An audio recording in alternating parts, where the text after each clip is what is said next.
Première défaite du Barça. Le Barça a une nouvelle bête noire en Ligue des Champions. Et ce sont les cartons rouges. On en parle tout de suite.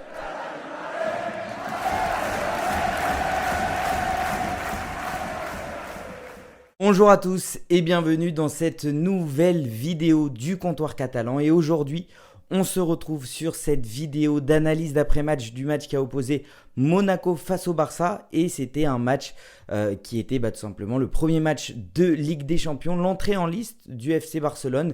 Et c'était un match donc face à Monaco qui s'est terminé par une victoire de Monaco au stade Louis II, donc 2-1 pour l'ASM. Et c'est un petit peu compliqué. C'est un match assez compliqué quand même à analyser puisque voilà, ça n'a échappé à personne. Le Barça a vu rouge à la 10e minute de jeu. Ça fait 2 matchs de suite en Ligue des Champions que le Barça se prend un carton rouge. Et celui-ci, pour moi, je ne comprends pas comment. Je ne comprends pas comment et on va en parler directement. On ne va même pas parler pour l'instant de la Copo. On va parler surtout de ce rouge parce que clairement, j'aimerais savoir sur quelles règles on se base pour indiquer qu'il y a eu carton rouge. Parce que généralement, pour les cartons rouges, c'est que c'est le dernier défenseur. Eric Garcia n'était pas le dernier défenseur. C'était clairement Kubarsi qui était là pour couvrir Eric Garcia et qui revenait justement directement vers l'attaquant monégasque. Donc Eric Garcia fait une faute quand même assez légère sur Minamino. On voit à la fin de l'action qu'il plonge légèrement et l'arbitre qui désigne directement à la 10e minute le carton rouge. Voilà, c'est des choix d'arbitre qui arbitre pour la première fois en Ligue des Champions. Ça a été le cas de cet arbitre. Il n'a pas su contrôler le match. La plupart du match, il a distribué des cartons jaunes à droite, à gauche.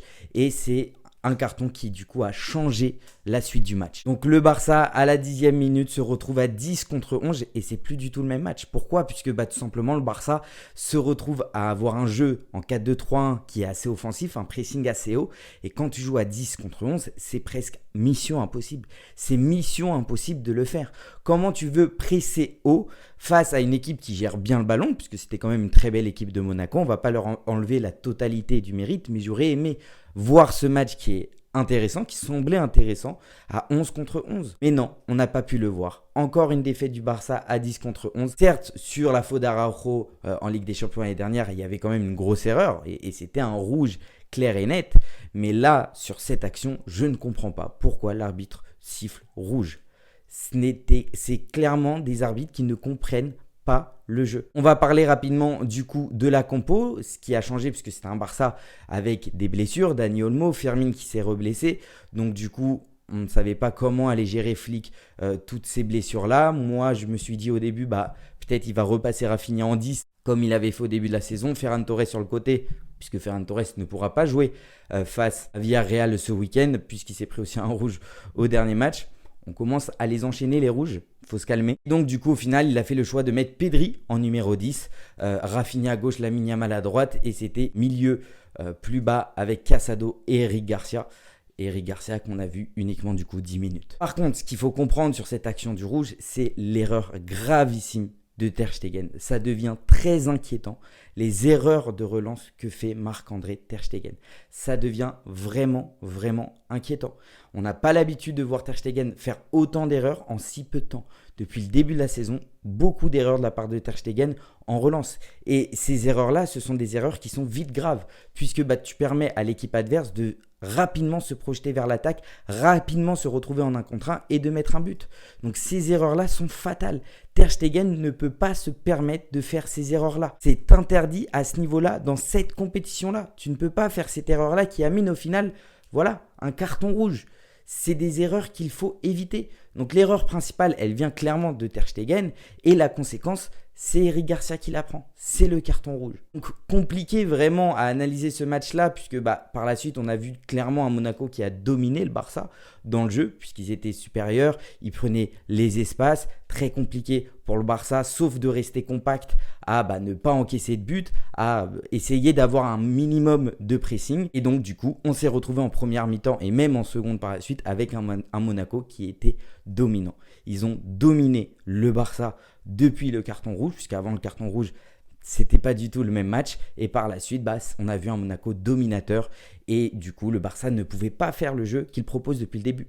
Donc moi, je me suis dit par la suite, peut-être on va voir un autre visage d'un Barça, peut-être un Barça plus en contre-attaque, qui va rester compact pour ne pas encaisser plus de buts, partir en contre-attaque, faire en 2-3 touches de balle des actions rapides en verticalité et directement vers le but. Et on a eu des actions comme ça qui n'ont malheureusement pas fini en but. Quand le Barça est en difficulté, tu as besoin d'un joueur, un joueur différent, un joueur exceptionnel. Et ce joueur-là se nomme Lamine Yamal. Comme je le dis depuis beaucoup de vidéos, on a le meilleur joueur du monde au FC Barcelone et il se nomme Lamine Yamal. Il a failli nous sauver. Malheureusement, on s'est encaissé un deuxième but. L'attaquant de Monaco qui se retrouve en face à face à Ter Stegen. Et clairement, sur cette action, Ter Stegen doit l'arrêter.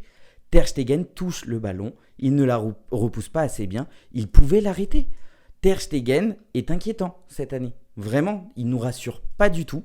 Depuis son retour de blessure, il ne nous rassure pas. Et si on a un gardien qui nous inquiète, ça ne rassure pas la défense, ça ne rassure pas l'équipe et on peut vite se retrouver en danger.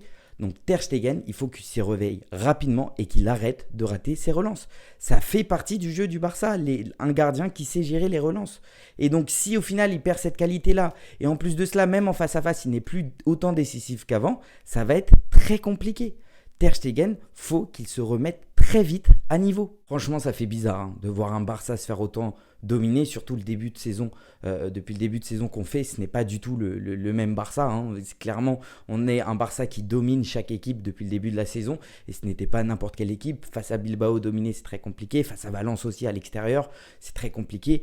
Et là, on se retrouve à subir un match pratiquement tout le long.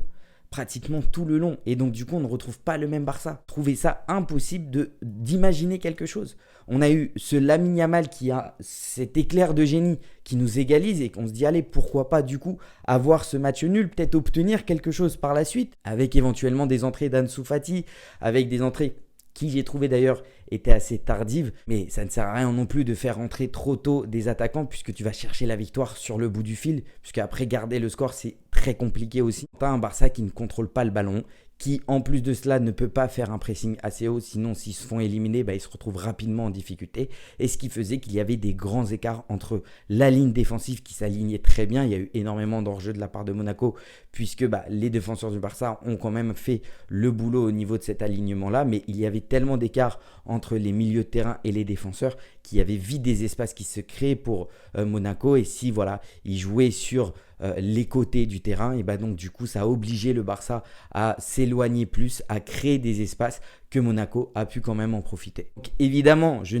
n'enlève aucun mérite à Monaco. Monaco a su gérer ce match, a su profiter de cette chance que de se retrouver face à une équipe du Barça qui impressionnait depuis le début de la saison, mais qui maintenant se retrouve en difficulté à 10 contre 11.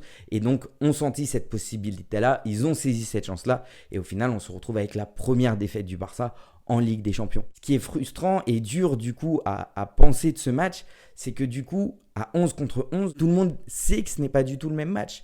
Une défaite à 11 contre 11, tu peux plus comprendre la défaite. À 10 contre 11, tu peux uniquement te baser sur le carton rouge. Puisque comment tu veux qu'une équipe puisse proposer un jeu avec un joueur en moins ? Physiquement, c'est très compliqué. Et surtout dans ce système-là, comme je le répète, où tu as une manière de jouer très offensive, une manière de jouer avec une pression haute et une possession qui recherche à chaque fois les mini-espaces. Là, à chaque fois que tu avais Casado au milieu de terrain qui se retrouvait avec le ballon pour essayer de créer, ou Pedri, il était tout seul.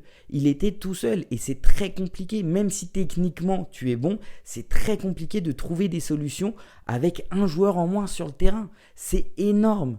La différence est énorme. Voilà, malheureusement, c'est cette première défaite du Barça. On aurait préféré qu'elle soit différente.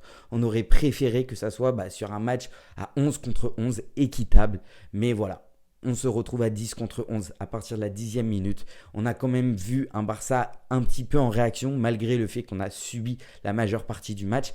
Mais on a quand même vu lors de cette mini-réaction, cette mini-étincelle qui vient de Lamine Yamal, qu'on pouvait quand même chercher quelque chose malgré cette difficulté. Mais au final, Monaco a su gérer le match et l'a remporté. Premier match du Barça, première défaite face à Monaco à l'extérieur. Il va falloir vite se remettre à fond pour les prochains matchs, déjà Villarreal ce week-end et aussi le prochain match de Ligue des Champions, et de remporter rapidement les 3 points et surtout avec des buts, puisque c'est ce qui nous permettra d'être au plus haut du tableau. Je ne pense pas qu'on doit non plus s'inquiéter pour le Barça. Une nouvelle fois, ce n'est pas le même Barça qu'on voit d'habitude puisqu'il y a eu cet événement qui nous a mis en difficulté. Donc je ne pense pas qu'il faut non plus s'inquiéter. On espère quand même le retour rapide des blessés, puisque entre toutes les blessures, que ce soit De Jong, Gavi, Fermin, Dani Olmo, Araujo, et en plus de ça, voilà, se compliquer le match dès le début, et ça justifie quand même du coup cette défaite. N'oubliez pas les gars, comme d'habitude, de vous abonner à la chaîne. On a atteint